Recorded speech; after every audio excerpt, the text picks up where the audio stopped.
सत्तर फीसद से ज़्यादा तो इनकी हालत खस्ता है।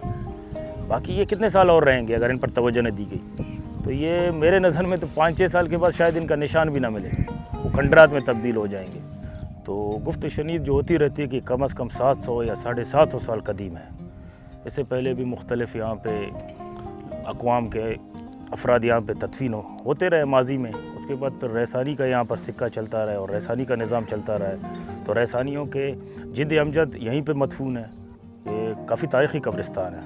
इसमें मकबरे काफ़ी कदीम है। कुछ मकबरे उन अशख़ास के भी हैं जो पानीपत में अहमद शाह अब्दाली के साथ पानीपत में मराठों के ख़िलाफ़ जंग करने के लिए भी गए थे, तो उनकी कब्र भी यहाँ पर मौजूद है।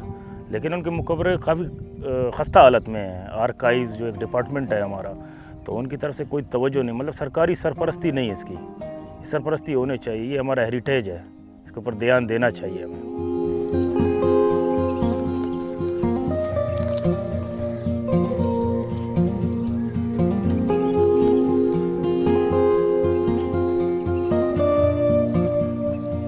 तो ये एक सैलाबी इलाका है, दरियाए नाड़ी अतराफ़ में ही बहता है, बिल्कुल इसके साथ ही मुंसलिक है दरियाए नाड़ी, एक मशहूर दरिया।